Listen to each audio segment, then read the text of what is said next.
What's up, everybody? Welcome back to another lovely Monday edition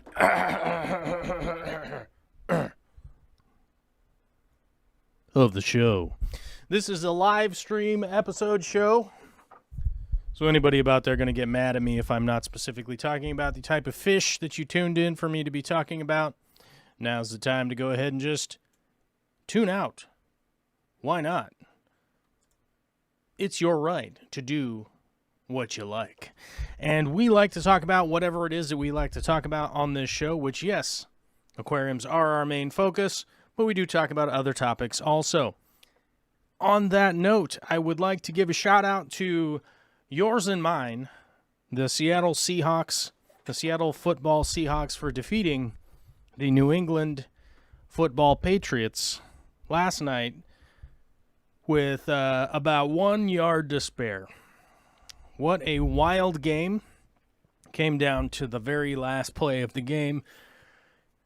Pretty wild stuff. And how does that apply to the old fish fam, you guys and girls out there? Well, some of you are from Washington State. Some of you are from Massachusetts State.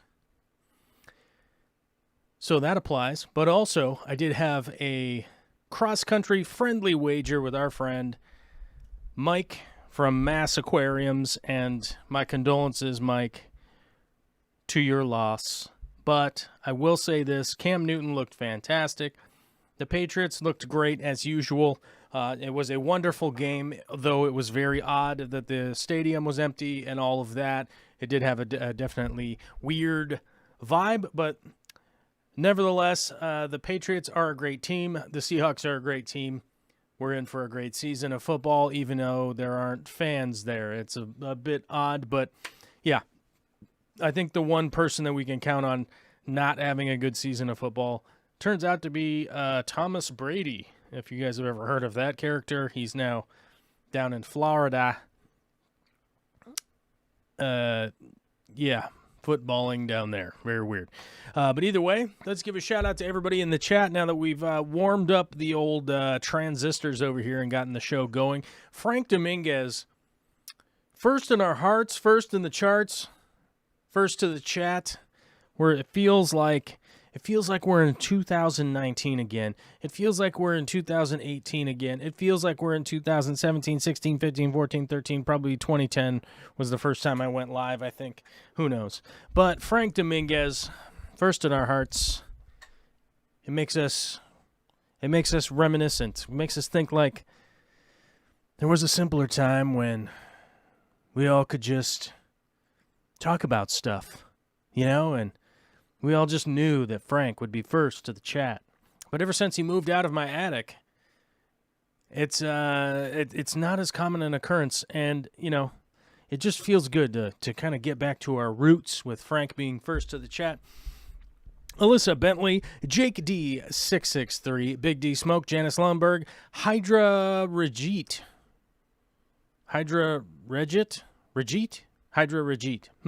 Pipe X, what's up, my guy? Sunwise, Rico Stan, Donald's Fish Vibes, Miradul Singh, Rico Stan, which I already said, but I'm going to say it again. Stephen Law, always a kind of a question. Mike Kinseth, what's up, my dude? Almost sweater time. Yeah, it's almost sweater time. The weather has changed here, but there's no more smoke in our forecast for at least the next couple of days, so I don't really care. It could be 30 degrees outside as long as it's not smoky. Don't care. Janice Lundberg, a fan favorite. Good to see you, Janice. Thanks for coming out. Joel G, all the way from New Zealand, which, my guy, New Zealand, on an island, out there, typing into the internet. Unbelievable. It must be 2020. Down the Wormhole is here. Sunwise, I think I got everybody. Did I get everybody? Rogers Aquarium. Did I say? Oh, Steve Bearteach. Oh, man, I almost said it wrong again. I stopped myself, though. Sunwise, I'm currently eating dryer squash blossoms and wish I had more. Squash blossoms are pretty delicious, so I can't blame you on that one. I love it when we get the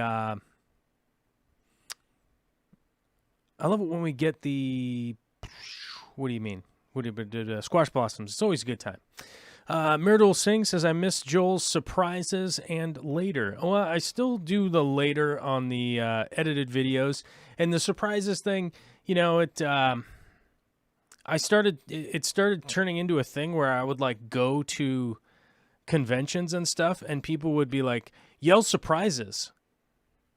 And I'd be like, this is totally out of context right now. Very odd thing. And, not that I'm anything popular in the world or anything like that. Don't get it all twisted that I have a big head. But I have to admit, it started to get very weird.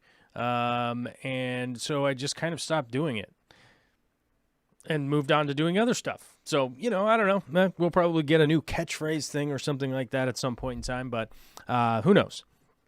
We shall see. So, anyhow, that's just kind of what that's all about. Sunwise, non-fish related garden. Have you had squash blossoms? Yes, I've had them. But we used to cook them all the time. Restaurants, they're a big time look at our fancy salad kind of thing. So they definitely show up very often.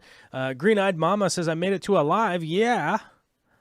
2-year-old nap time. Oh man, 2-year-old nap time is like, it's like the best time of the day, realistically, when you're stuck at home. Well, I guess stuck at home's not really the right way to put it, but when you're home with your child all day and they are, how old's Olivia now? She's like 22, 23 months. She's almost 2 years old. I got to admit, you spend that like 6 hours in the morning and you're like, man, I could use a break. And it's like, oh, it's nap time. And you get about an hour and a half long break and you're like, okay, let's do the next 6-7 hours. It works. If you miss nap time, it's just going to be a time to drop all of the curse words you could possibly think of. I think that's the best way that I could explain that situation. If you happen to miss nap time with a 2-year-old, I think you're just going to be dropping F-bombs. You're going to be dropping F-bombs on your moms and probably doing something with car alarms, I'd guess, So yeah, I can totally respect that. I respect that nap. Hopefully I'm entertaining for at least a portion of your nap and we'll see how it goes. Ninja Ghost says, pa ha ha ha ha. Who knows? Maybe that's our new catchphrase. Howdy, y'all. Good to see you. Oh, yeah, it's good to see you, buddy. I could go for a 2-year nap. Yeah, me too. I could. Man, if there was a way to, like, cryogenically freeze myself for 6 months and just come back in 6 months and see, like, is the insanity over? Can we just go? Is it going to be normal for a minute? I think I would probably sign up for it. I would cast my ballot, though, ahead of time. And by the way, if anybody's wondering who I'm going to vote for and it means that you're not going to be a fan of this channel anymore, I'm voting for Biden. It's the most sensible pick out of the two options that we have, which I ultimately think is very is not good. It's not good, but I'm voting for Biden. And if you don't want to watch this channel anymore over that, okay, cool, good times. Andrew Kozlowski says, what are we talking about? We were talking about 2-year-old naps there and stuff. I mean, it's Monday. We're warming up, and haven't seen too many fish questions. Aquarium-related questions, but we will do our best to get to them. Donald's Fish Vibe says, Joel, what was the size of Corey's clown loaches? I think he said 12 inches. I have about 11 in my koi pond. They were about 1.5 when I got them, and around 3.5 almost 2 years later. So Corey had a bunch of smaller clown loaches. He had like, I don't know the numbers. I don't know how many there were, but there's a bunch of little ones from the 1.5 inch to 3 inch, and then there was a bunch from 3 inch to 6 inch.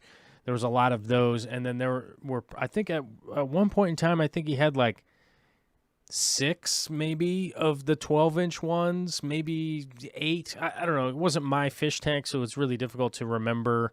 And it was a while ago. I think the last time I was in Corey's fish room was, I don't know, probably a year ago or something like that. I haven't really had a ton of stuff to do there, and I mean, if I'm going to meet up with Corey, we try to meet halfway instead of me driving all the way up there. So I haven't really had any work to do at his fish room or anything like that. So Haven't really been up there.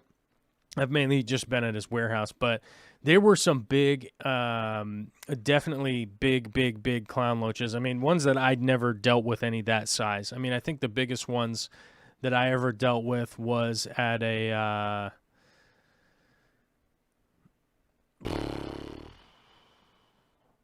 I think somebody's fish store. I forget whose fish store it was, but they were like 7 inches, and I thought that those were big.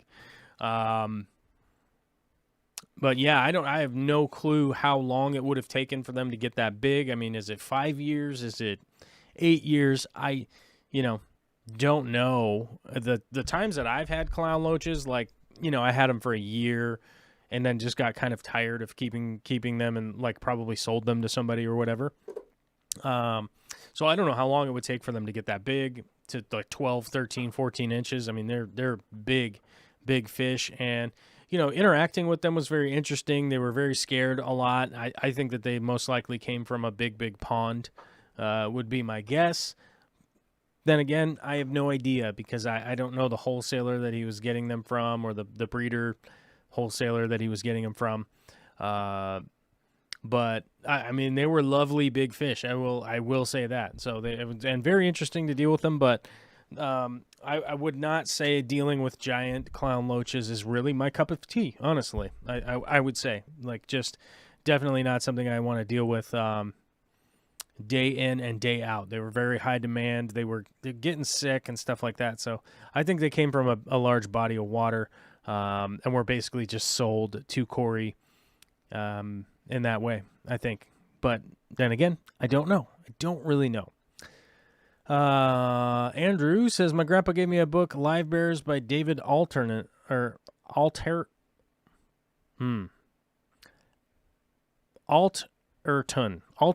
we go. Hey, brain. Where's my brain?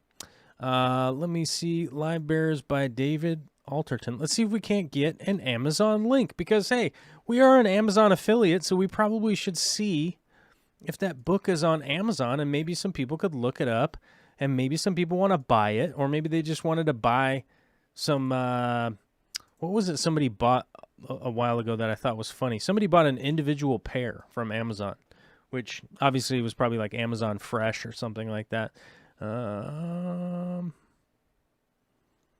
Man, I'm not seeing it. I'm not seeing it on Amazon. Amazon fail. Hey, man. What's up, Amazon? You failing? You failing us? Let's go just by the author's name. Let's see what we get. Addiction, Gravity, and Love by David Atherton. That's not right. No, you know what? I'm not seeing it. So I don't even know if that's a book that could be found, but let's go to the old Google machine here and see what we got. Live Bearers by David. Oh, okay. Published in November of 2003. Oh, this cover looks familiar. The cover of this book looks familiar. I wouldn't say that I've read this book, but it looks like Alderton. Okay, we got his name wrong. David Alderton is his name. So let's get his name right and see if we... Alderton. Animals by David Alderton. Aquarium and Pond Fish. Oh, he's done some encyclopedia stuff. This one's actually this one's new. So here's an encyclopedia. Oh, this looks interesting. I might order this. So here's the author if you guys want to go on a wild goose chase to see if you can find that specific book. So yeah, we'll do the Amazon thing, as Marshall Joas says, Amazon cup rattle. Okay.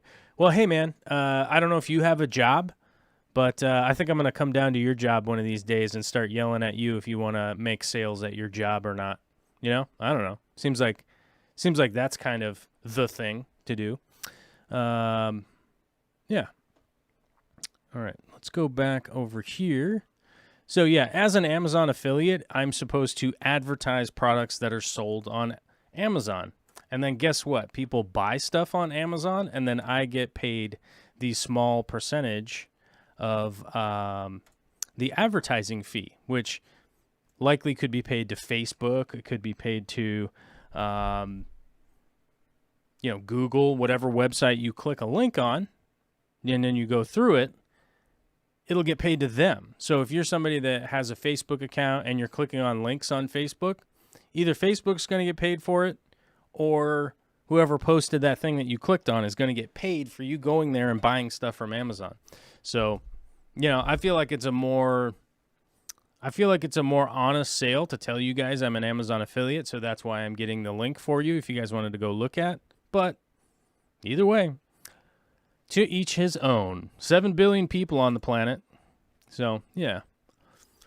Big D Smoke says, yeah, really trying hard for that 8-cent commission. Yeah, that's really what it boils down to. It really boils down to like a volume thing. So if you get a whole bunch of people headed over to go buy stuff, you could make a little bit of money. But they've curtailed it like so much to the point that it's sort of just like, some money off a purchase that I buy next month. Basically what it is. It's basically like a coupon that I'll get next month. That is normally I just spend it on legit business expenses. So it's either like if I need new microphone cords or something, whatever, just stuff that's just for work. So it's all itemized, goes into my taxes. It's all wide open, Chevy Fish at Fish Aquariums, fish keeping made easy by David Alderton. Yeah, so that definitely is that guy. He seems to be putting out a bunch of content. I'm wondering if he does like a. Oh, here we go. Oh, he has a man. He even has a. Excuse me. He has a author profile. MA. Oh, he's from MA. Okay, so he's from.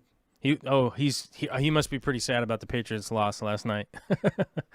Let's see. Grew up in a home surrounded by pets and originally trained to be a vet until an allergic dermatitis forced a change of career in his final year of study. Since then, David has used his experience, knowledge, and passion for the subject to concentrate on writing about animals around the world. Cool. That's awesome, dude. Seems like a rad guy. He's associated. Customers also bought items by Karen Randall. So yeah, obviously you're at least in association with other good authors. So that's good, right? What is DK? I don't know what this is. I don't know. Weird. The math book. Weird. All right. Anyhow, let's get back to whatever it is we're talking about. I gotta get my control panel back open here. Oh, man, did anybody hit the like button? YouTube wants me to tell people to hit the like button. Otherwise, oh, man, we're screwed. Anyhow, let's do the commercial stuff, and we'll answer some more questions here. YouTube members dropped over the weekend. Generally has to do with... we haven't lost any subscribers today yet. We'll see. We'll probably lose some. Oh, man, we lost a bunch. Let's reload the page and make sure we're accurate. Yep. We lost a whole bunch of members because now we go 97 to 96 to 95 to 94 to 93. So, yeah, man, we were getting close to the 100. Now we're not close to the 100 again. And Patreon, somebody left. I don't know who. But, yeah, there we go. Down to 225. So, we're at that, I don't know how to do the math on this. 228 plus 90 is 318 sponsors of the channel. So, I think our last live stream got 318 views. So, it seems like we're exactly the number we're supposed to be at, right? All right. Sounds good to me. Marshall Joas says, you've got a family. Keep up the good work. I just preach balance. My subscription feed is blown up with Amazon links. Thanks for the $5 super chat. I very much appreciate it. I just have the Amazon thing mainly because people buy stuff from Amazon. Legitimately, I used to have an affiliate with Aquarium Co-op, which we don't do that anymore because now it's all different. He's just sponsoring other people to like get products. which I think is way better because you guys will get a chance to see more product reviews and all that kind of stuff. And then I don't have to ever hard sell you on any of that. I think Amazon had like, I forget what the number was. It was something like 200 billion orders or something crazy like that last year. I don't even remember. It was like some bonkers number that makes no sense. So one of my reasoning for being an Amazon affiliate is that people already shop there, so you didn't even literally have to buy anything like I'm telling you to buy. You could literally just hit my link, go through it, and buy your groceries, and it will, the groceries you're already going to buy. So either way, it's all good, baby. You know what I'm talking about. Like, if YouTube members and Patreon were at a point where I just was like, where everything was funded and we were just doing all the projects, then I probably would never talk about Amazon, and I would tell Jeff Bezos to suck it and fall off a cliff or whatever, you know, whatever he's going to go do whatever he's going to go do wherever. But unfortunately, it's 2020. We're in a pandemic here, you know what I mean? So, like, things are going bonkers. Tom Patterson, Tropical Fish Handbook by Gunther L. Schott, 1945. Interesting and relevant today. Bases fish keeping on plants. Let me see this one.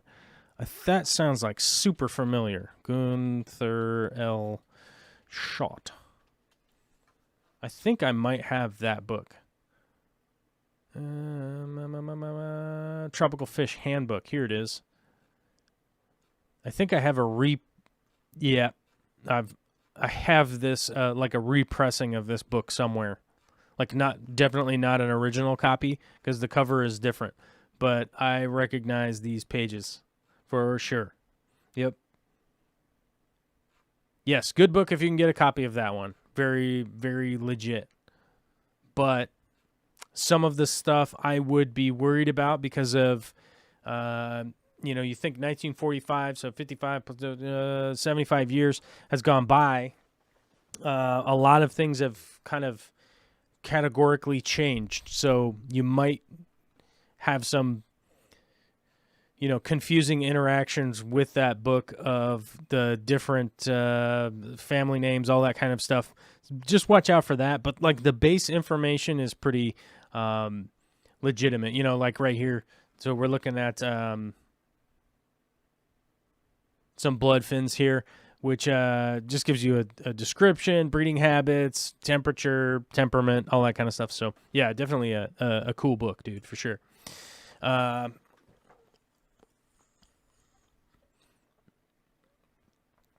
Jerry X says, hi, sorry if this is a dumb question, but where are you uploading live streams nowadays? I normally miss them live, and I miss them. They're uploaded to YouTube. They're still on YouTube, 100%. So if you have, let me give you guys a little bit of a breakdown. I've been doing a different thing as far as categorizing the live stream after the fact. Okay? It's after the fact. It categorizes it instead of public, it makes it unlisted. So YouTube, if you don't know, has a bunch of categories. So you can upload a private video, a scheduled video, an unlisted video, a public video. There's a bunch of ways that you can upload to YouTube, right? So, for instance, like, you could upload a 100% private video to your YouTube channel and just leave it private and just have it as a documentation of something. Like, so my insurance guy, we were talking about this. Somebody got their house robbed or it burned down or something, whatever, some kind of catastrophe happened to somebody's house. They had an insurance claim, and then they got in all these arguments with the insurance company about what they had before and then what they had after. And what he was saying was, you just walk around the house with a camera, which I have, and film showing all of the stuff that you had in your house, upload it to YouTube, and just leave it private as a private video, and it leaves it timestamped. So the metadata built into that will leave a timestamp, and then you could go like, look, here's all the stuff we had, and now it's all gone or burned or whatever. You know what I mean? So that's something that you could do, whatever. But with the YouTube live streams, they go unlisted. So you could still watch them if you have a link, right? Now, how could somebody get a link? There's multiple ways that you could get a link to the already up live streams, right? The ones that are already done and not live anymore. There are multiple ways. There is a 100% free mechanism that you can utilize, and that is be subscribed to the channel, click the bell, and get all notifications, and make sure your notifications get sent somewhere. Maybe they get sent to your email, or maybe you figure out how to open up your notifications on your YouTube account. Then you go click that notification, it will take you to an old live stream, right? Like if you can scroll through your notifications and then go, oh, I want to watch this live stream from August 10th. I want to watch that one and just listen to it like that. And if you have a premium account, you can just download the whole thing. So you can download it and listen to it like an audio file. Or you can become a member on YouTube or a member on Patreon. And I post the links into our Discord.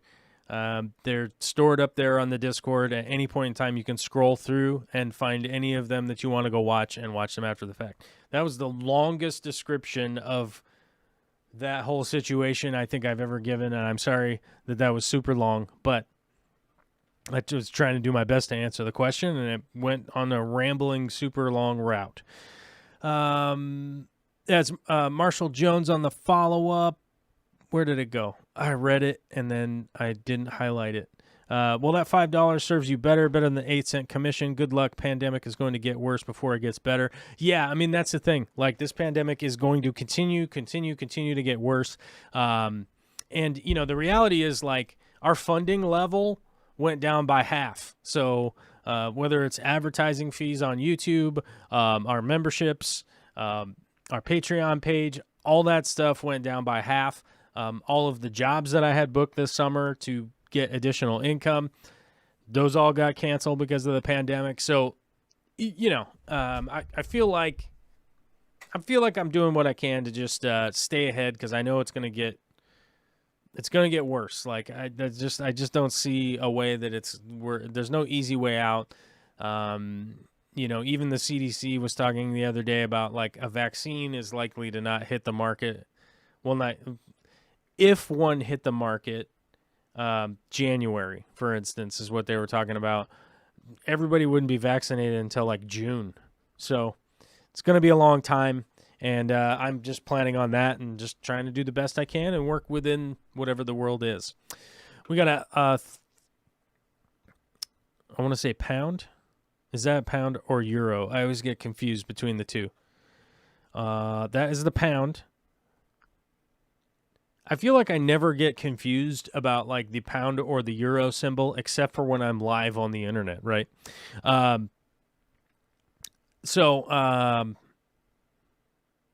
Yes, £5 super chat from Flickabook saying, can we crowdfund a Real Fish Talk special, please? A small super chat to start.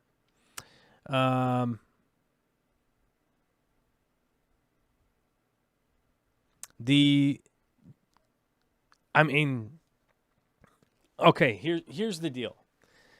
I would do a Real Fish Talk if I had time. Corey would do Real Fish Talk if he had time. There's currently a pandemic going on, so us sitting in a room and doing a podcast together is probably not a great idea. Considering he lives 70 miles away from me, and you know, we both have our small group of people that we're in contact with, and doing the best to not spread around any kind of viruses to each other. So that's probably not a great idea. We might be able to do one, like, remotely, but I don't know when we would possibly fit that in. And, you know, the reality is, like, I think if people wanted to crowdfund a Real Fish Talk, I think I hate to say it or put it this way, but, like, if I don't know, I feel like it's the stupidest way to say it possible, but, like, if everything was funded, it would provide more time to be able to do that kind of stuff. But yeah, I mean, right now the pandemic's the biggest problem, and as much as I would like to say, like, well, if you guys sponsored $2,000 or something, I'd be able to do it. But I don't really like have a good answer. And I mean, you chipped in £5, so I'm trying to do my best to answer it. And I think that's the reality, is sort of like we tried to do it. It wasn't successful enough to keep doing it. And it was occupying my time, Jimmy's time, and Corey's time. And, you know, that's just kind of where it's at. And the reality is, like, everybody else on the internet, you make more money, you get more subscribers, you get blah, blah, blah if you make edited content. And so you notice that most of the content out there is just the least expensive way to make content that people want to click on. And I think that's a reality that I think that we all have to realize. And that's not like the fish community thing. It's the internet. That's just how it works on the internet. It's like no one really wants to hear what Jimmy Fallon has to say tonight. But whatever random guest he's going to have on, it's like, well, you got Brad Pitt on. Okay, I'm going to watch Brad Pitt. Oh, I like Michael Jordan. Michael Jordan's going to be on there. And that's the reality. Is that, you know, if you're going to do a podcast, have somebody famous on it. If you're going to do content, have something clickable that people want to watch on it, and that just realistically like how it goes. You know what I mean? Zombie Drummer is here, and Rico Stan's asking a good question, a great question. Zombie Drummer has been in our, I guess, prayers is the best way to put it. Thoughts and prayers, and his girlfriend is in the hospital, and hopefully recovering, and hopefully we'll get a good, hopefully everything will go great. I mean, I feel for the guy. I've been in that position, like you're just so emasculated when your loved one is in the hospital and there just ain't anything that you can do. There's just nothing you can do other than just wait and not lose your mind. I personally have been through that. I had a spouse that had bilateral breast cancer with mastectomies and all that stuff. And I've definitely been there where you're just like, I'm not a doctor. I can't help. There's nothing I can do except not be a crazy person as best I can. And I think that's legit what you should stick with, and hopefully everything works out. I mean, I there's nothing I could bring to anybody's attention. I'm not a doctor. I'm not anything. I'm just some dumb guy. Alyssa says, especially since Corey sold his house with the Real Fish Talk studio in it. That was a nice looking table, though. I built that whole studio, so. But yeah, I don't know if he sold his house. I haven't asked him. I don't think he sold his house. I think he bought a new place, and I don't think he's sold. I think he's. I don't know if he's sold his house yet. I don't know. It seems weird to even talk about that anyhow. But I was. He did mention on his live stream the other day he's at 1,700 YouTube members, and I do have to admit I was like, oh damn.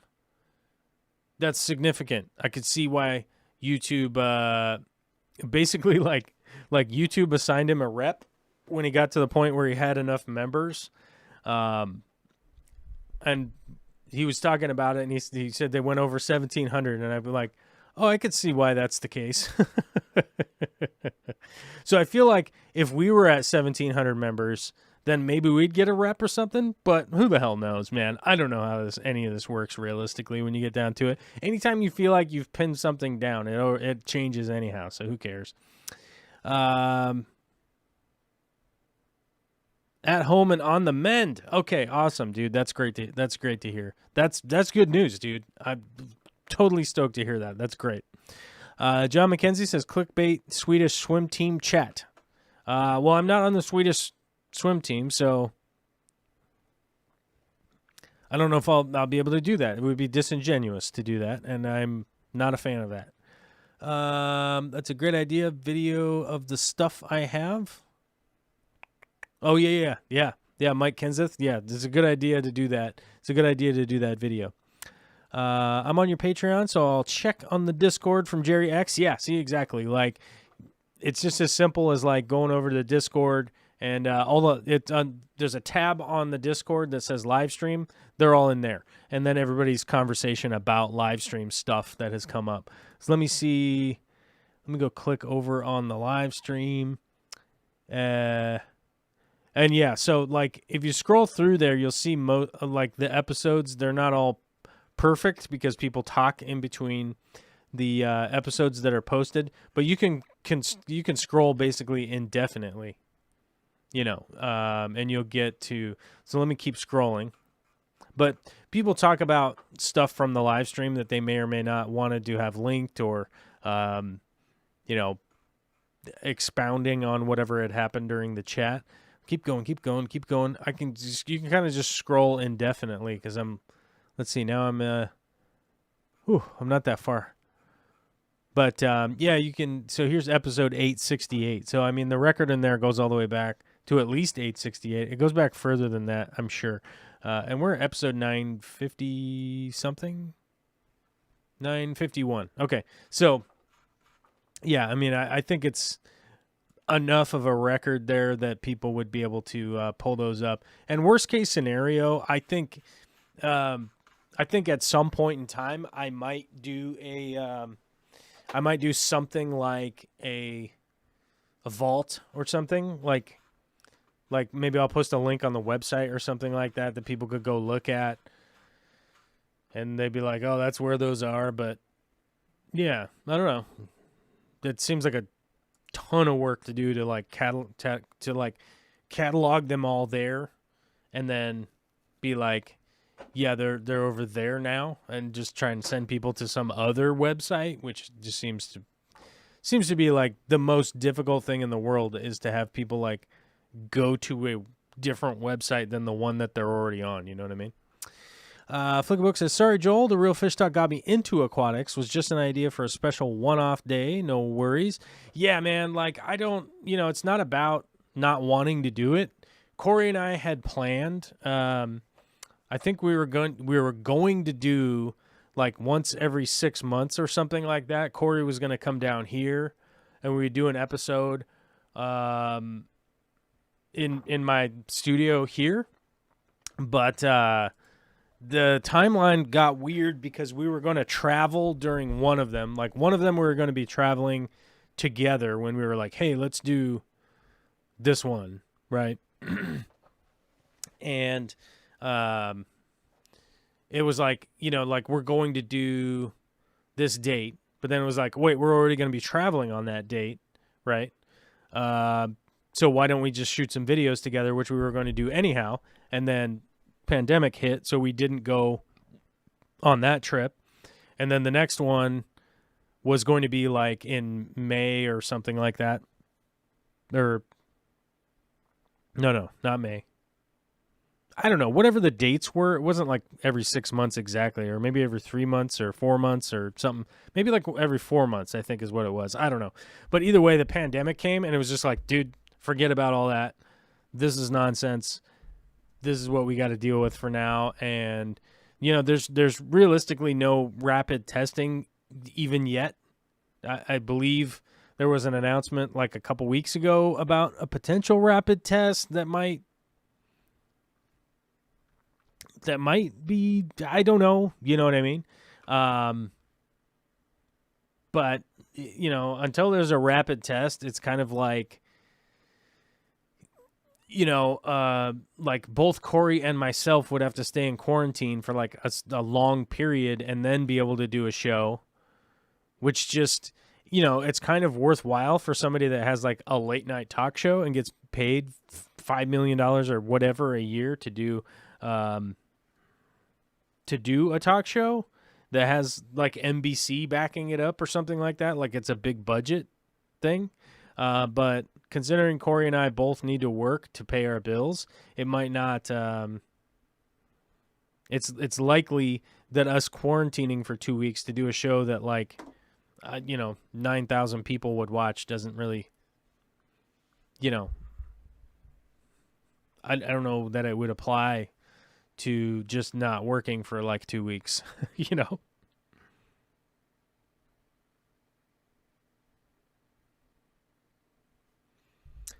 So people being fined for not wearing a mask in public, even when alone, does that make sense?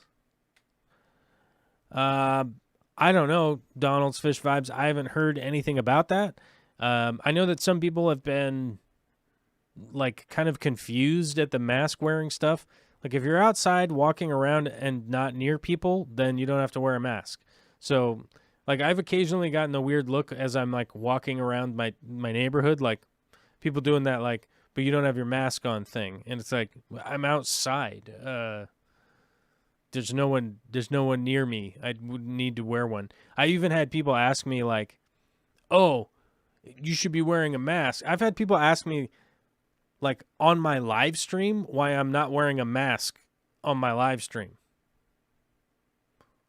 And I'm like, I'm in my office at my house and you're listening to this on the internet. What? You know?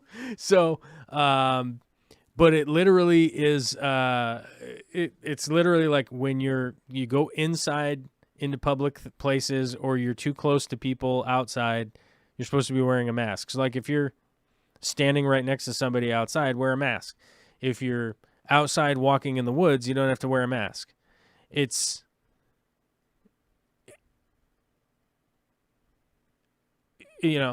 just bizarre. And Donald's Fish Vibe says Biden will want you to. No.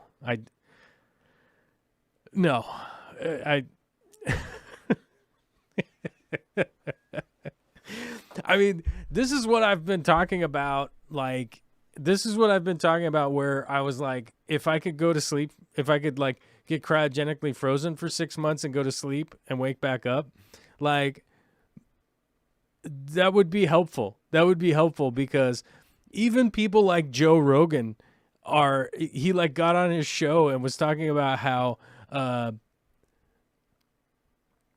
what was he was saying Antifa was lighting fires, and there's absolutely zero evidence of that, like and yet, well, it's like, oh, I saw it on the internet. Like, okay, dude, like I saw aliens flying down to Earth and attacking the planet on the internet because I was watching a show or something. And it's like, is this a verifiable thing? Because like the simplest Google search would have shown that like they had to suspend police officers for spreading that rumor because it was not true. Like, but yet a bunch of people like listen to Joe Rogan and then, do they listen to his retraction? Like he came out with a retraction like a day or two later. And they're like, nah. And I was actually, who is it? I think, was it Trevor Noah or somebody was talking about it the other day about how like Joe Biden was pandering to his crowd because he played Despacito at the beginning of his speech, which could easily look like a thing of pandering, right? But it was like the guy that was speaking right before him on the podium was the guy. It was Despacito was his song. So whoever that musician was the guy speaking right before him about the song. And so you're like, oh, he was just like playing the song because he wanted to get people to vote for him. And it's like the guy who did that song was literally standing at that podium speaking right before Joe Biden came up. So that is kind of contextual, right? Like it's not just strictly pandering. You know what I mean? It's like super weird, man. I don't know. Bob Howie is saying every Democrat goes to Florida and does something similar. That's why people are giving him crap about it. Every politician goes somewhere and does something like that because they're trying to relate to a large group of people that they don't know. And yes, I think politics are awful. I mean, I'm very interested in politics because it affects our lives. Maybe not directly, but it will either indirectly affect your life, or laws will be changed, or tax codes will be changed, or the EPA will no longer regulate and we won't be able to collect fish from anywhere ever anymore. Right? Like this all is connected. This world is all interconnected, whether we like it or not. I think that we personally should be voting on all of our laws. We should be voting on them. We should have direct representation of the people. Every time I talk about that kind of stuff, people say like, "Oh, there's so many dumb people." Like, okay, then we have to deal with all those people voting, right? Like, all those people are a part of our community. How do we help educate them better? How do we try to pass and impart knowledge onto other people and stuff? I think we should all be voting on that kind of stuff. And this like weird representation that we have just doesn't work in the day and age of technology that we have.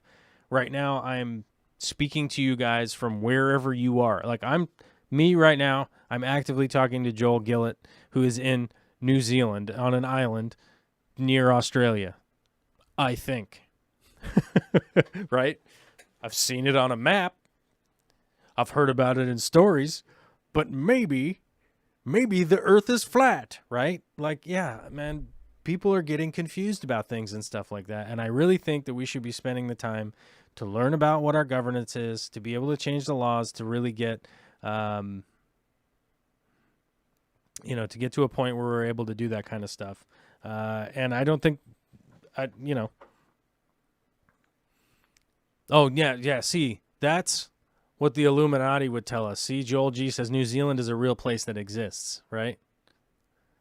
That's what they would tell you.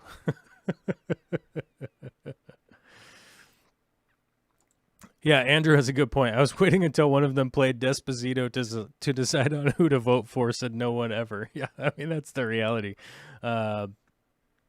Yeah. I'd like to see a study on that. Yeah, me too. I would like to see a study on who was deciding on who they're going to vote for, depending on who played Despacito on their phone or not.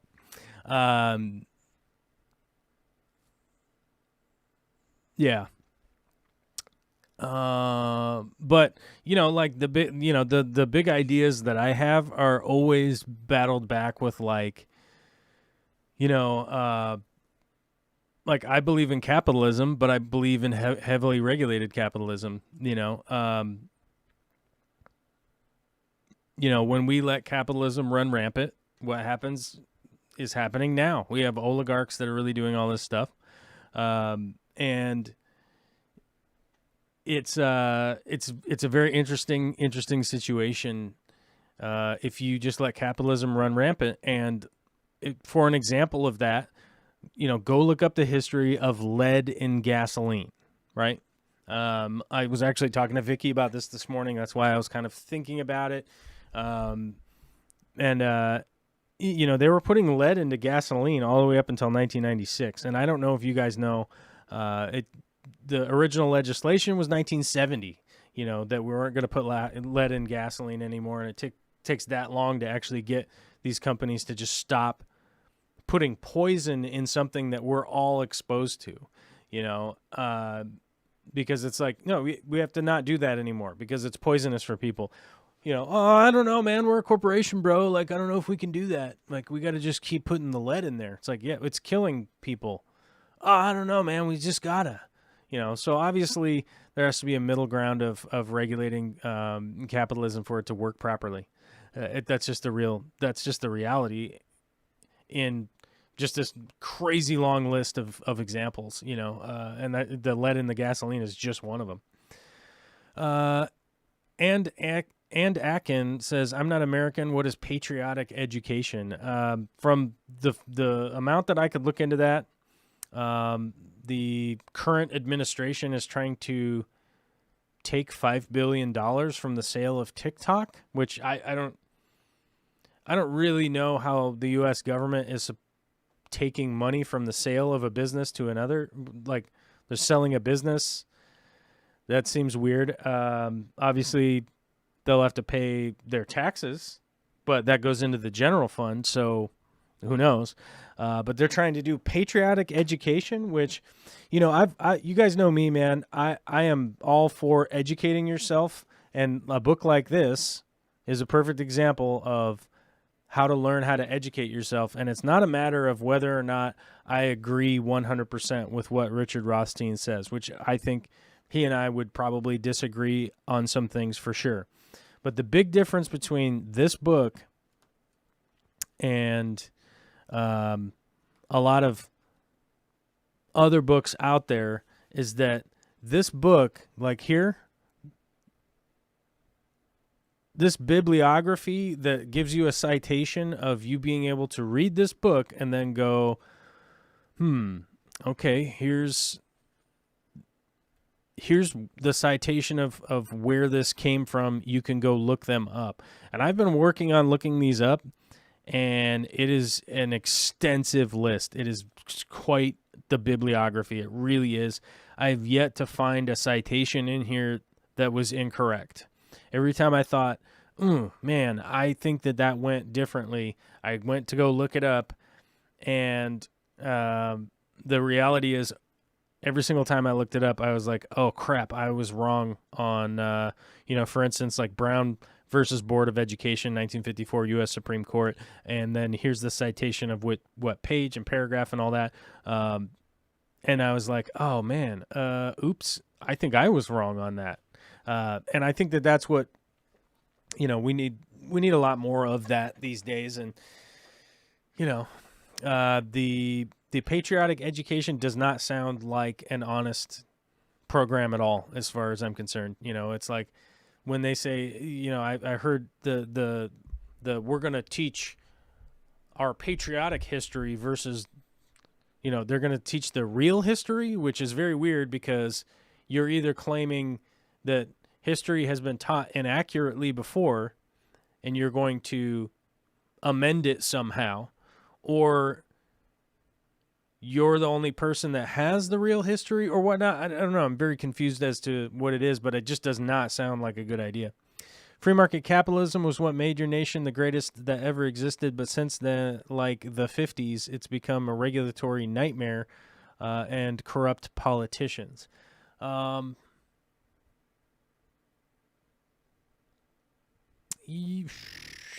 Yeah, that's a really long debate. This is a really long debate. I think Gillett would have to call in for that one if we were going to debate that one. There's a lot of stuff that I'd be saying that would be super one-sided, I think, and maybe hypercritical while missing some stuff, but that is just it's a long history with a lot of mechanisms that were kind of taken advantage of, and the 50s isn't necessarily a good example of that. It's sort of realistically kicked off in the 60s through late 80s, mid 90s. Realistically, that's kind of the period. Joel says, what gets me about America is how many incredible people you have, yet election time you offer up these predictable senile fossils. Yeah, I mean, we have an old electoral system here with two parties, and there has to be one guy, which I've mentioned this a few times before. I think it's fairly absurd that we only have 9 Supreme Court justices. I think it should be like 9,000. It should be a large consensus of people. I don't think it makes sense to have one figurehead president. It makes no sense to me. I think that in a country that is third in world population, like we have the third biggest population in the world, we have like one dude who's wandering around doing whatever all day. Andrew says, I'm afraid that our president will get Alzheimer's. Yeah, I mean, that's happened before. It's definitely been argued that Ronald Reagan had Alzheimer's for not the entirety of his presidency, but definitely a lot of people looking into it have wondered if he had onset of Alzheimer's while still in the office.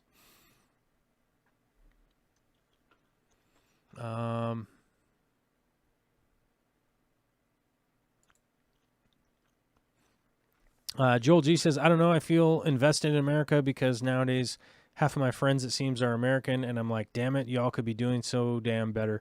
The reality is that if we're judging on the metric of how people's lives are in the United States, generally speaking, in comparison to history, people in the United States are doing pretty well. We have ready access to food. We have ready access to shelter. Most people. Now, that's the thing. It's not everybody. We have ready access to drinking water, plumbing, shelter, food. Most of the metrics we're all doing pretty good. 300, close to 350 million people, and we have food. We have shelter. Obviously, we have homeless people that we need to be dealing with. And when I say dealing with, I mean constructing housing for them, just like we constructed housing for white Americans, which, by the way, read this book. It actually gives you an excruciating amount of detail in regards to how housing was built specifically for white people. Okay? It's not just me making stuff up, That book actually gives you all of the citations on what decisions were made, what money was put out there, and what was specifically done with that housing. I think a lot of people nowadays just like kind of look around and go like, well, all these houses were just always here, and they weren't. Mac Pacific Northwest, with the heavy smoke from the fires, the government cautioned that wearing a mask would not protect you from the smoke, and people were like, see, told you it's useless. Well, as Andrew says, yes, smoke molecules and viruses are the same size. No, they're not, because viruses don't have different sizes. Smoke molecules, 100% has a bunch of different sizes. Whether it has creosote, tar, ash, or just strictly airborne, smoke is in many different sizes. And the reasoning behind that you could figure out if you wanted to or not, puff on a cigarette and tell me how much is in that filter once it's done. You'll see a whole bunch of tar and chemicals and stuff from just smoking one cigarette. So that's like a way that you could figure out at home. What is mostly done as far as the mask mandates, and I'm not speaking for the doctors or anybody out there or anything like that. The main issue with the respiratory spread is that when you speak and breathe, stuff is getting expelled from your mouth. Generally speaking, when we're around people, we look at them, right? Our eyeballs are in the front of our face. Also, with where we expel is on the front of our face. And so if we're breathing and talking and looking at people and doing that kind of stuff, generally speaking, that stuff kind of goes a little bit farther than expected by the everyday average person. But if you've ever been around somebody with some real stank breath, you will start to realize, like, wait a minute, I'm kind of breathing in stuff from other people, right? When you're in a room with them. If you're in here farting, you'll smell the fart. It's spreading around, that kind of stuff. So the idea is to stop those droplets from getting out and getting onto people and landing onto surfaces. That's the main thing that's being, air quote, filtered. You're not trying to filter the virus out of the air. You're trying to not spread a virus that comes from your mouth and your breathy holes. You know what I'm saying? If you're asymptomatic, which means you haven't accrued symptoms yet to know if you're sick, you can likely spread the virus around by breathing and, touching your mouth and touching doorknobs and touching your face and doing all that kind of stuff that I'm doing right now. You don't want to be doing this stuff out in public without washing and cleaning your hands, which is more or less all of the exact same crap that you will be taught if you go get a basic food handler's permit. It's not new science. It's all the basic stuff of cleaning your hands, not touching surfaces, not cross-contaminating, all of that stuff.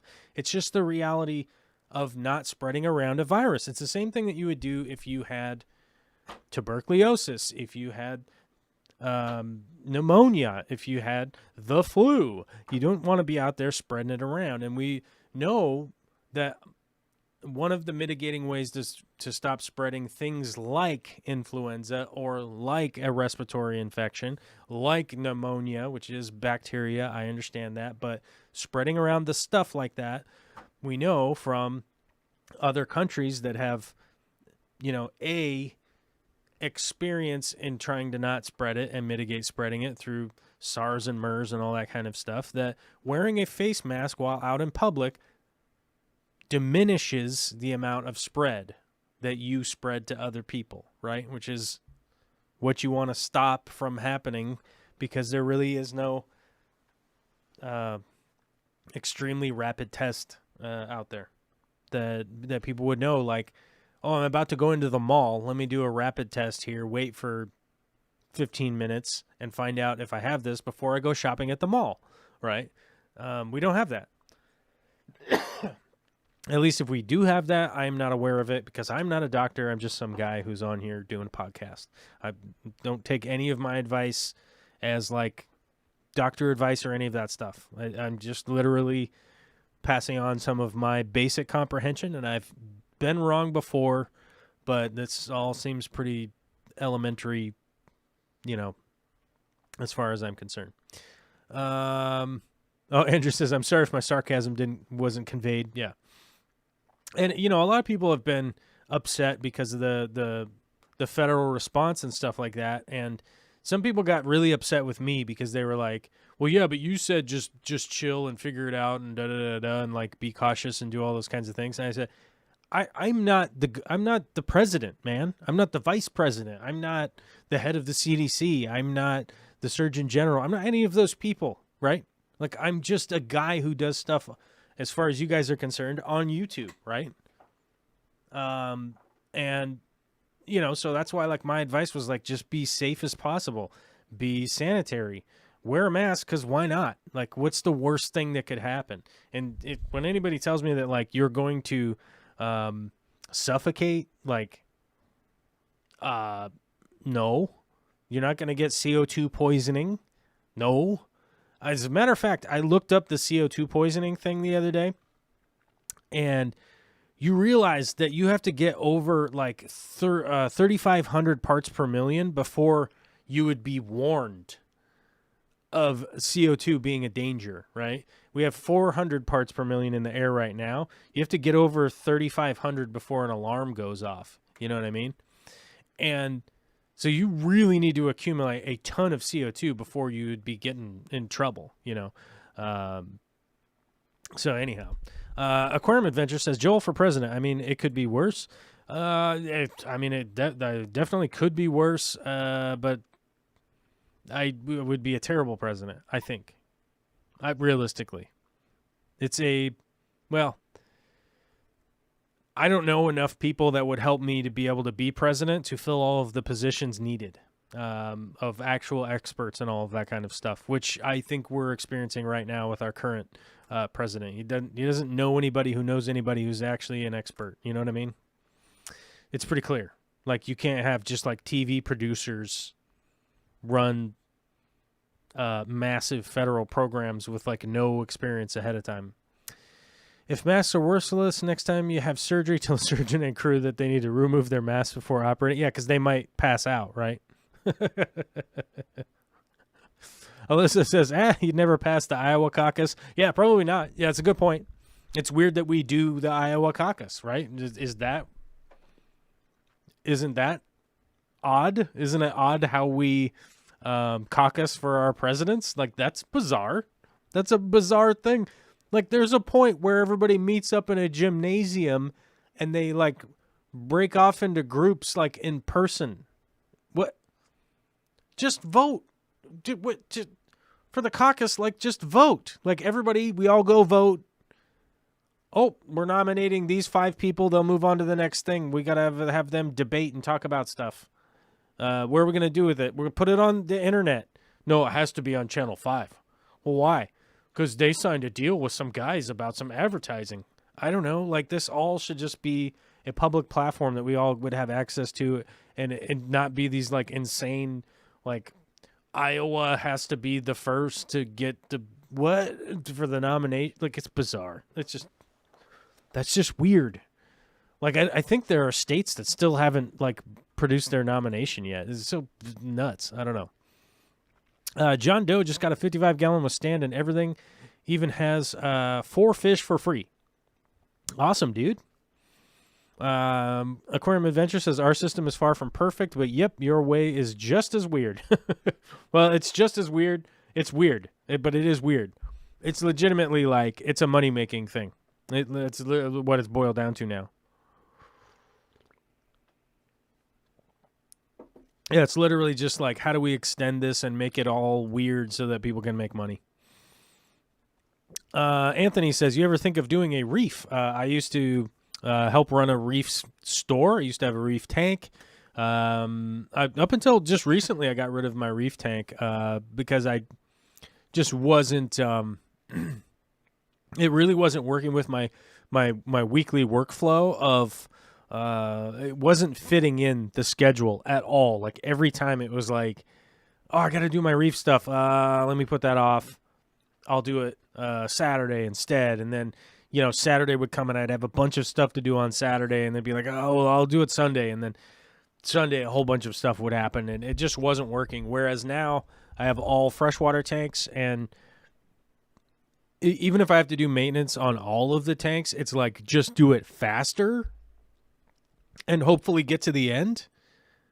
So it's not like my schedule has gotten any less crazy. It's just a matter of like, well, if I got to do all 7 tanks, I'm just going to try and get through them as fast as possible because I can do water changes on all of the tanks. I can do water changes on all of the tanks hold on, let me figure out here. So 10,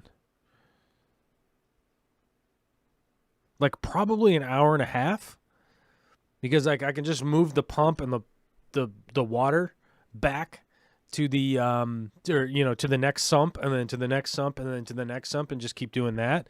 And it takes like, even the 240 probably only takes like 20 minutes realistically, maybe like 15 minutes. I think it's more like 15 minutes. Each tank takes about 15 minutes to do like a big water change. So, and I only do that once every 2 weeks. But I do kind of alternate them now. So normally I'll do like 3 and then I'll do 4 the next weekend, or 3 and then 3 or whatever, and just kind of do it that way. But yeah, I don't have a reef anymore because it was just not fitting in with my schedule at all. Andrew asks, do you do the fantasy footballs? I used to do fantasy football. I was in a very so like a bunch of the guys I was in fantasy football with were, dudes, like 2 of the dudes ran radio stations. One of them ran ESPN something. So I was out-competed regularly. I was super hard for me to find out if somebody got injured or who his backup was or any of that kind of stuff. But it was a lot of fun. So I was not as competitive as I'd like to be because mainly those guys were getting up at like 2 o'clock in the morning to do their morning shows and stuff, so it was pretty hard to deal with that aspect of it. This year we decided to not do it because of the pandemic, cost and time and all of that. Like it just wasn't a great fit for everybody because it was like, what are we gonna do? Put $100 into a pool each, and then be like, oh crap, this pandemic is insane. I could have used that $100. So we just decided like, let's just have a year off, and we'll just do it next year. And it's like, I think there's a reality where it's like you can't be trash talking somebody and one of their relatives passed away a week and a half ago and you don't know about it because, there's a lot going on. And, that kind of stuff. Like I just, I think people were just way too stressed out. And I think for some people, fantasy football would be a great mental vacation for them or whatever. But I think there's just a reality where we were all kind of like, dude, I can't get excited. I can't get excited about that this year. It's just not going to work. So we just decided to opt out and like not do it. But I appreciate fantasy football. I think it's a great way to stay in touch with football or whatever sport you like to do. And it's a great way to stay like kind of keyed in and kind of know what's going on in the league without being like desperately immersed in like watching all of the games, because it's much easier to go like, let's say let's just pick two cities that don't have a football team. San Diego doesn't have a football team anymore, and Oakland. There we go. There's two towns that don't have teams anymore, so I can actually say those. San Diego and Oakland were playing, and it was a game that was 3-7, right? And you would think, like, if you go back and watch that game, there's probably a whole bunch of football happening that is like, oh, that's interesting. Their free safety looks really good today, But in the reality, you're kind of like, there wasn't any scoring, there wasn't a lot going on. This could have just been a game where there just wasn't a lot of people performing super, super well, and you don't really need to watch the 3.5-hour extravaganza of football. So you could kind of skip and just check the highlights on certain teams and kind of know what was going on. But, oh, wow, Patrick Mahomes threw for 8,000 yards last week. I might want to watch that game because it could have been totally wild. But either way. Alyssa Bentley says, I don't think I've gravel vacked any heavily planted tank in forever. Last time I did was actually vacuuming out the gravel. I pretty rarely, I don't like deep vacuum my tanks. I just kind of go around the surface and suck up whatever like little floaty bits and stuff that are down there. I don't go crazy vacuuming the substrate. Like I'm not jamming the tube in there and going all wild. I think I had one. Damn, I had one here to use as whatever, but it's gone now. I don't know where it went. It went somewhere. Reavers headed off for work. See you guys later. Oh, doing the night shift. Or is that swing shift? It might be, it's probably night shift, I'd say. Fish Tank Barnes says, I've turned off the lines. I turned the lines off early in the second half. Some things haven't changed in 2020. I'm sorry, man. I laugh because I know how it feels, man. I spent decades dealing with the Seahawks being terrible, so I understand that. Anthony says, wait, what's going on? Did I miss something?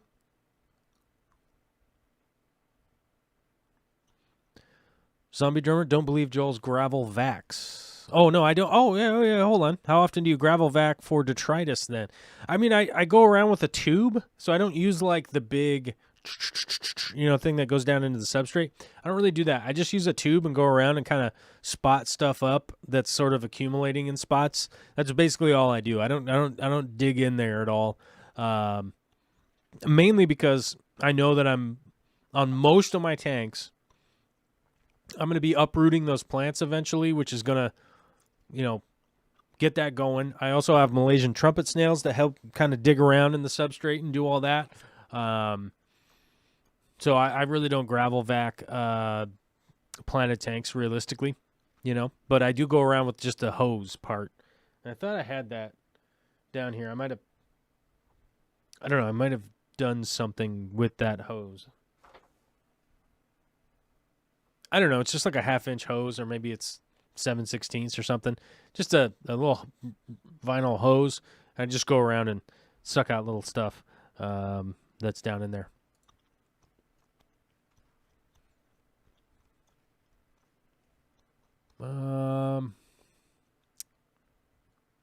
Let's see. Who's saying RO water? Somebody's saying something about RO water only remineralize if you have soft water. Oh, Flickabook. Do you add minerals to your water, and how do you measure?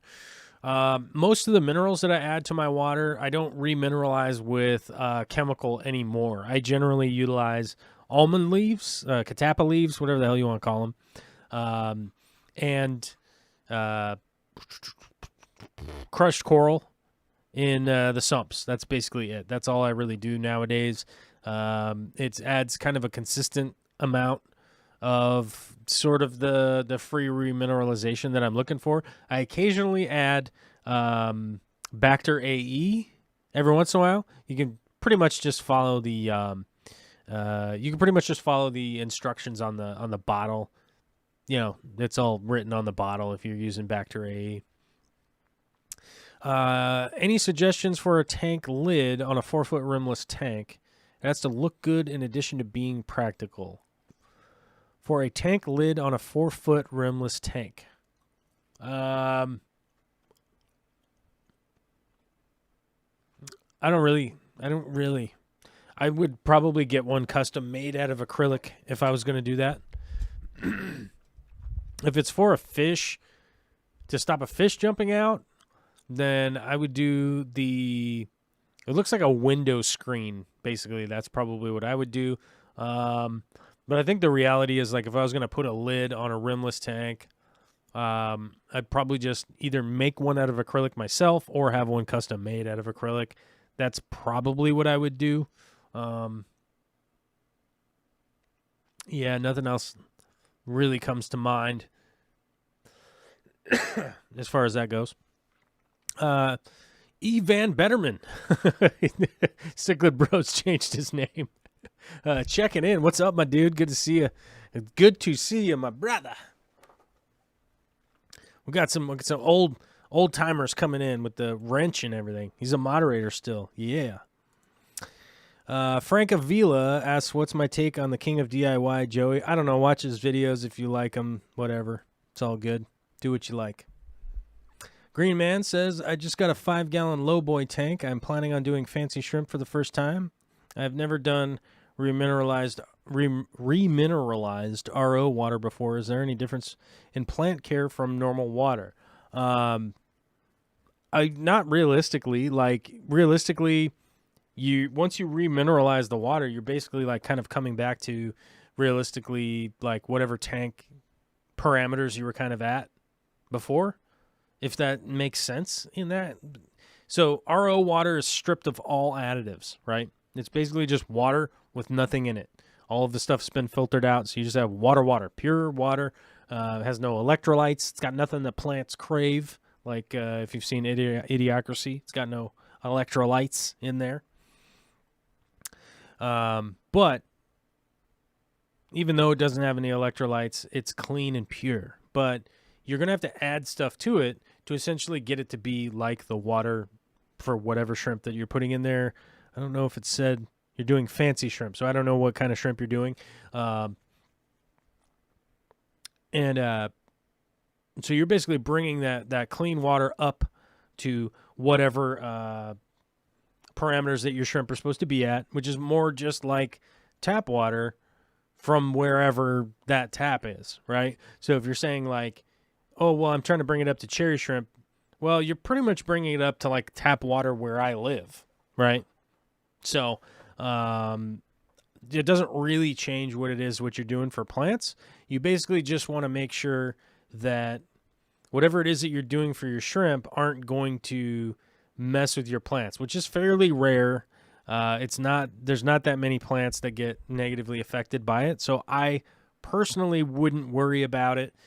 Generally speaking, almost all air quote fancy shrimp are going to do well, or all those plants are going to do well with fancy shrimp. Is that what I was saying? Yeah, I don't know. It should be fine. So I really, really wouldn't worry about it. Bentley Pasco has been lurking, so watch out. He's talking about Brondo, the thirst mutilator. I was thinking either Cardinals or Taiwan bees or something along those lines. Then you're right. You're right in there. Yeah. I would go Taiwan bees personally. Those are going to be probably, if you don't have a ton of experience, probably going to be a little bit better to be dealing with. It's Nature Men's mutagen for sure. Oh yeah, It's Nature Man was giving us some updates about his goats, and I'm jealous. The jealousy is strong in this guy right here. This guy, jealous of you having goats in a goat barn and all that. Let's see.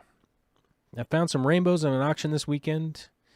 Melatonia species, Wallace Road, and Sahulensis. I don't know that one. Skull Creek. Okay. Wow. I don't know where the fish tank barn gets up to, but he goes to some like wild places and finds some cool stuff.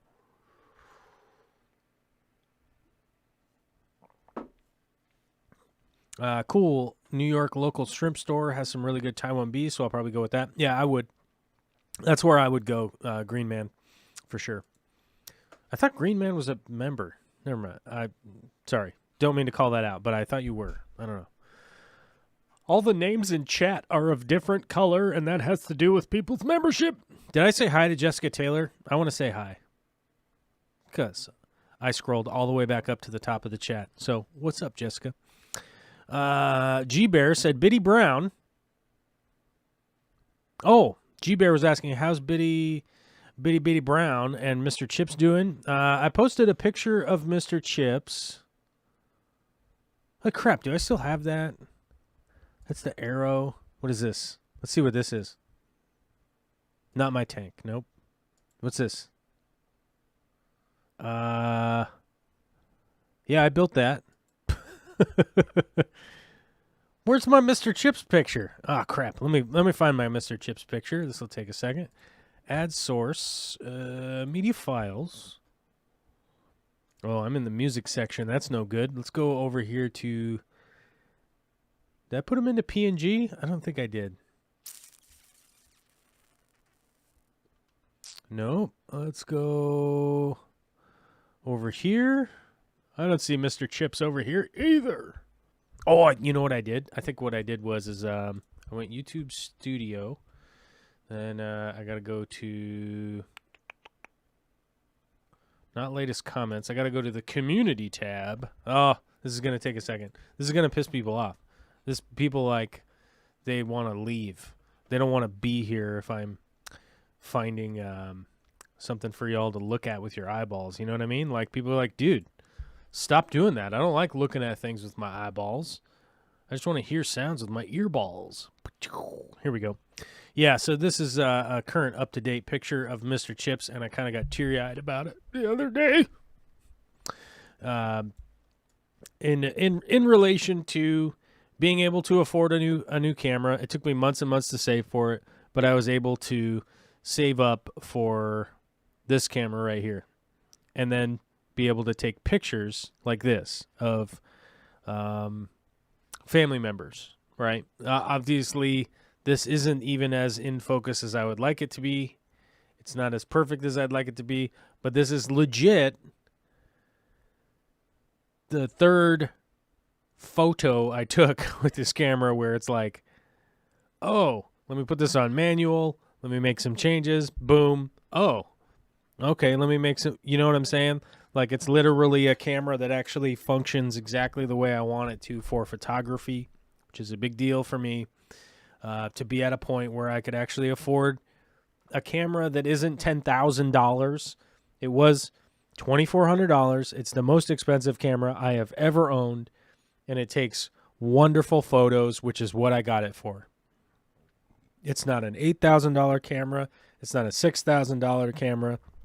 We're literally in the year 2020 where I was able to spend $2,500 to be able to take professional photos that I could take professional photos before, but this is legitimately what I've always wanted out of a camera that can shoot 20 pictures a second at a fast rate. It's a mirrorless camera. I don't have to have my eye stuck in the eye hole. If anybody's noticed, like, I wear glasses, dude. So it has a screen that does all that, has all the manual controls you could ever want, and it does. I do. Stupid things like this get me very kind of emotional, right? To be at a point where I've been able to legitimately be able to just get to a point like this. I never expected, I'm 40 years old, and I could say I never expected I'd be at a point where I'd actually be making some kind of art that would be compensated somehow, right? 20 years ago, if you said, oh, you got a crowdsource, man, I'd have been like, oh, cool. I guess. I don't know. We're living in a technological age where it is possible for stupid dummies like me to change their life, change their trajectory, and legitimately be on a path of like, hey, this isn't going to be easy. We're talking about, making $800 a month. Like, dude, this isn't easy. But being negative $800 a month is way different than being positive $800 a month. You know what I'm saying? So that's big to me. And, you know, I've had legitimate conversations with people that are a very big part of my life where they go, are you sure you should keep working on this? Because it costs a lot of time, it costs a lot of energy, and it costs a lot of money to do. And are you really getting ahead? And I said, I've literally said this to Victoria where I was like, I never thought I would have a chance to be in the positive making art, right? I never thought I would be able to be there. It's always a pipe dream that you're like, well, maybe I'll have a record deal someday. Maybe I'll blah, blah, blah, blah, blah someday. Okay. That's all reliant on some outside source stepping in, whether it be Netflix or Amazon or Columbia Records or what. The list goes on. It doesn't. It's not. I'm not here to like give you a list of production houses, but that's contingent on somebody else saying, well, we'll sign you to a deal so that you can use the mixing board and our computers so that you can edit the thing, and then we'll help you out with some editors so that you can get the project done. I never really thought I'd be at the point where I'd be able to continue going with the art and not be so freaking poor that, you know, you're considering making whether or not you're going to have food, period. Now, I legitimately made the decision today to take a multivitamin and eat top ramen for lunch because I was like, it's going to save me $8 today. If I just eat some top ramen, I'll be fine. It's not great food, but it's food. I'll be fine. I'll take a multivitamin. That'll help get me through. Have a smoothie tonight before I go work out, and it should be fine. You know what I mean? So, but I just never thought I would be at the point where I'd be able to be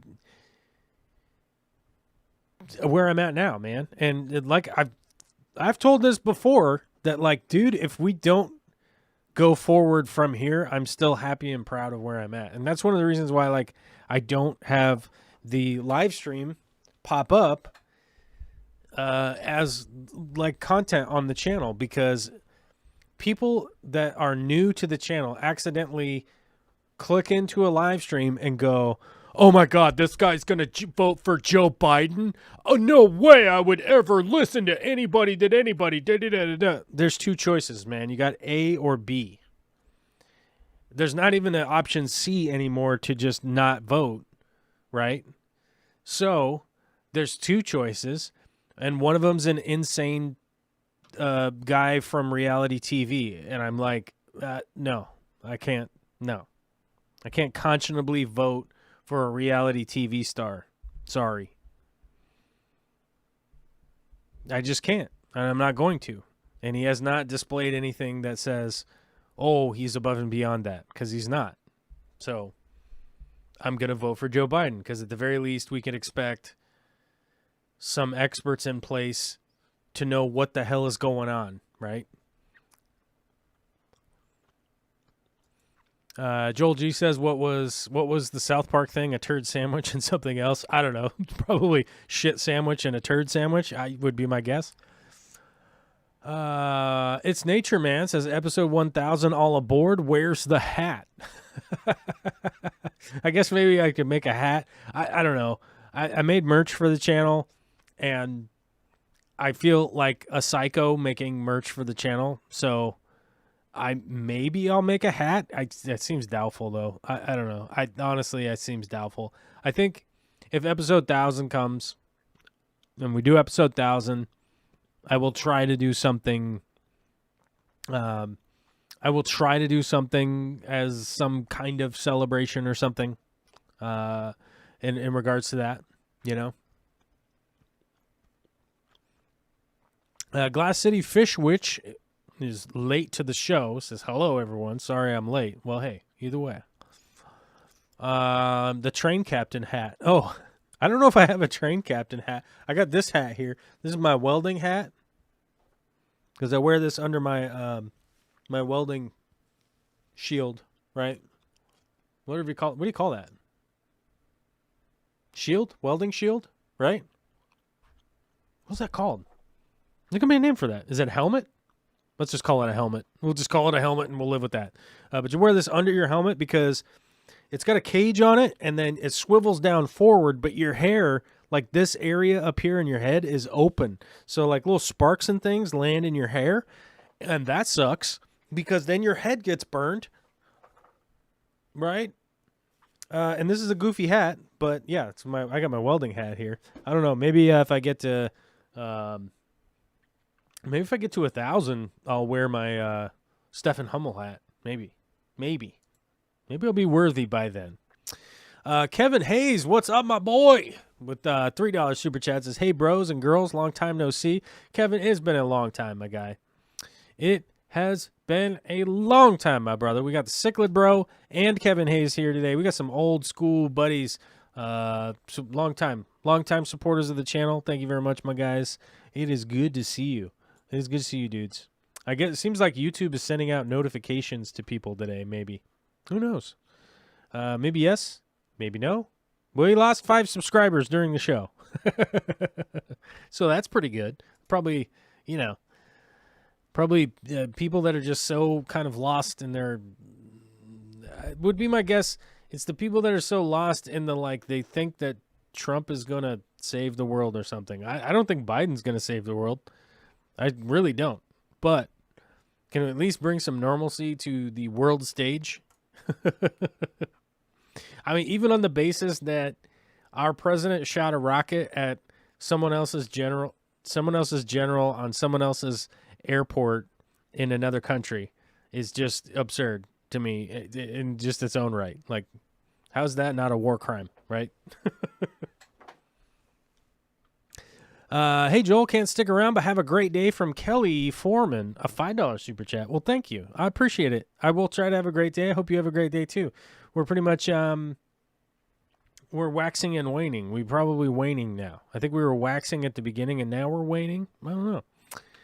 Who knows? 45 likes. Do we have enough likes to appease the YouTube gods? I don't know. I think we've run out of topics. Let's see what's going on here. Somebody said something about the army. And I scrolled too fast.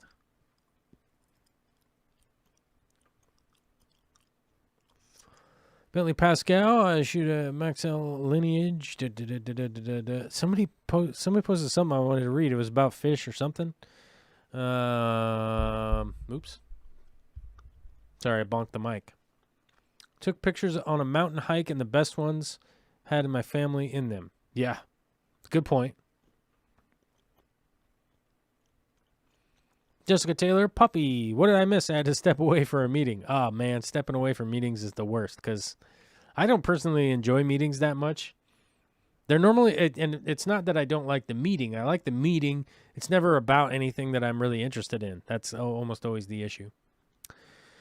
Talk to you all on the Discord later. Yep, we'll be on the Discord later. So if you are a member or whatnot, you could be on the Discord and we'll continue to talk about fish stuff or whatever. All right. I think I got all of the questions I'm able to read with my eyeballs.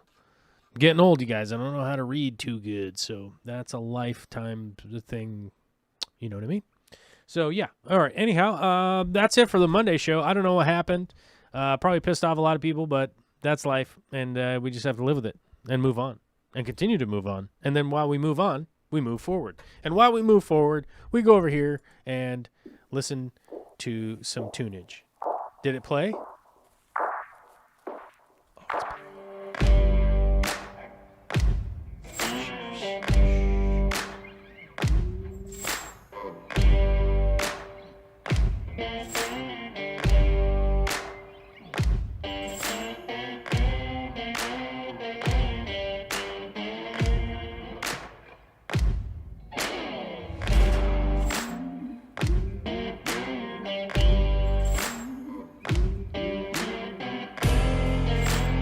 I forgot to say thanks to all the super chatters.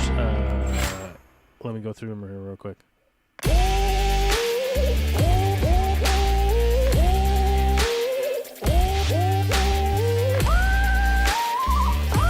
not loading. Thanks, Super Chatter.